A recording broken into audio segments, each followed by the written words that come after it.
Hi guys, this is Pandora with TGN, and today I'm going to be talking about the new class which is being released with the Mists of Pandaria expansion pack for World of Warcraft, and that of course is the Monk, which is being brought in with the Pandarian race. Now there is a quick description about what they are, and it says the Pandarian masters have chosen to share their ancient martial arts with young fighters on both Alliance and Horde.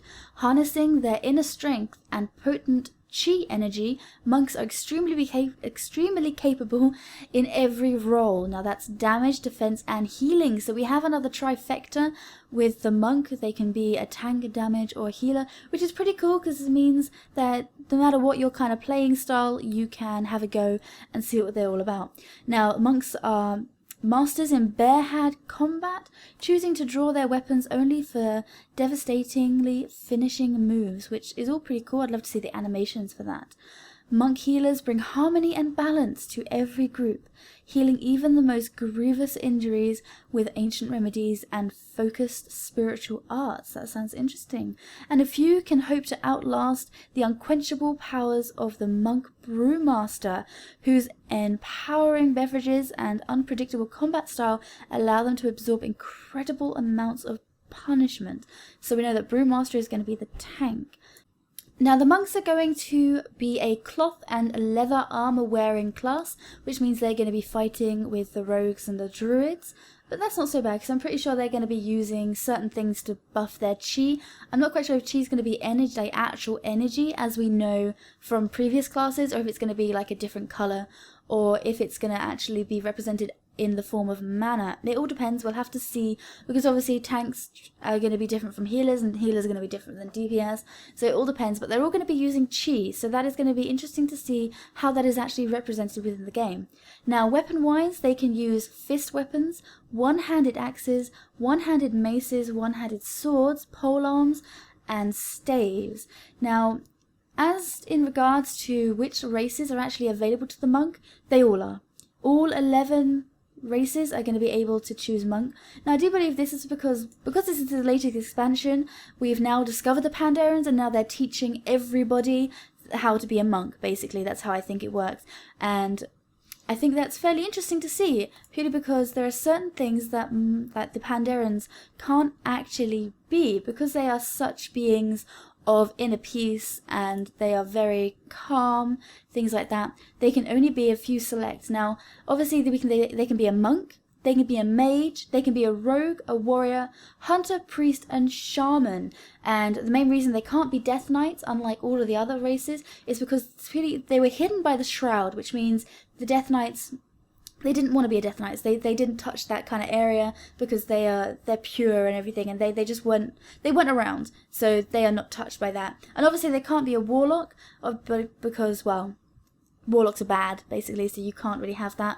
And they're not druids. I mean, the reason they gave for druids is the fact that because the Pandarians weren't really around during TBC, they didn't really know Illidan, therefore they weren't taught how to be a warlock basically, which is cool because there is some really good backstory to this.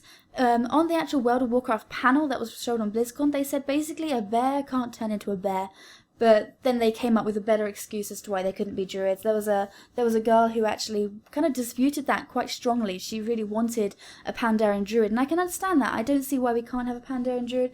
Druids are very much in touch with nature and stuff like that, but I do understand that they weren't really around when druids were kind of being brought in, you know, so you can't really go back in time and teach someone how to be a druid if no one's being taught that anymore.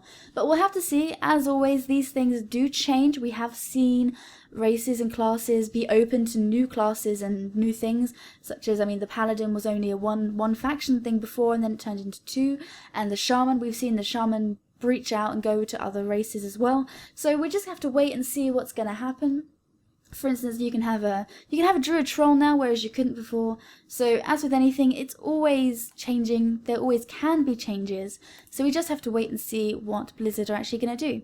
So let's go through a few of the monk abilities. Now, obviously at level 1 we do have a few things. We have the jab, which uses 40 chi, which is a melee range instant attack. It requires stance of the drunken ox, stance of the fierce tiger. So I'm assuming it's either or. Obviously you can't have, I don't think you can have both, but we'll have to see.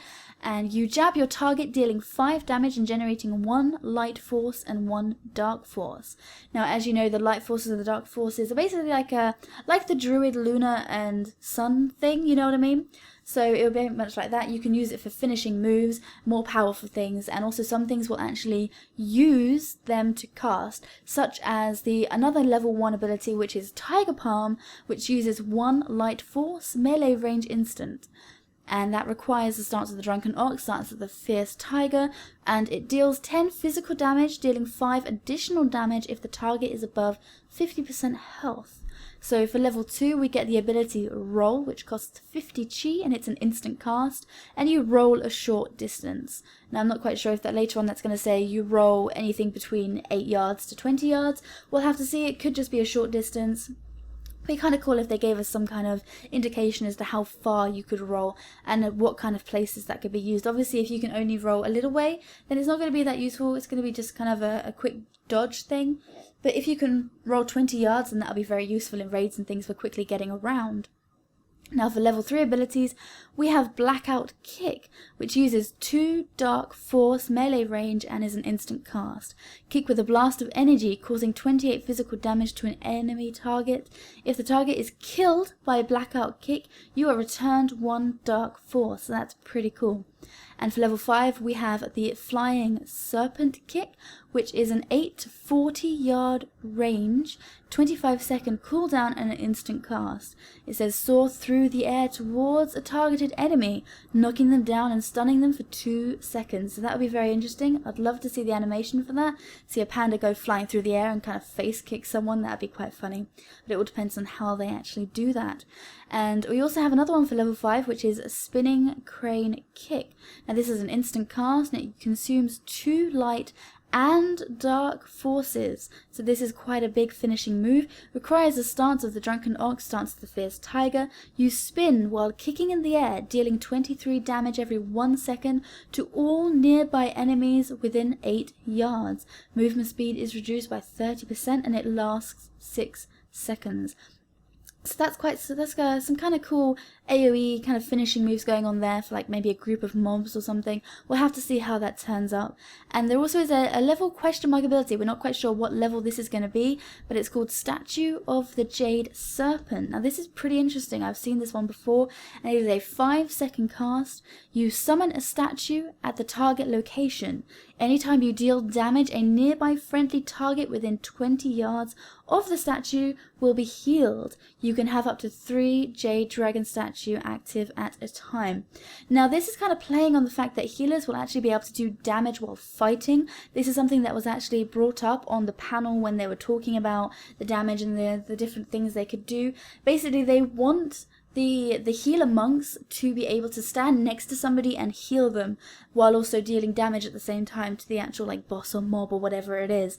So that's kind of a completely different new healing style and player style that we've never seen before. So it'll be extremely interesting to see how that pans out and what happens. Now I have some short clips kind of showing the monks and their player style, a few things about them. So I hope you enjoy those clips. I've hoped you enjoyed the video and I've hoped it's been informative. If there are any questions you have, please leave a comment in the description, please leave a comment. Yeah, and I will try and answer them the best I can. I'll be keeping things up to date and trying to learn as much as I can about these new class. I am very excited about this.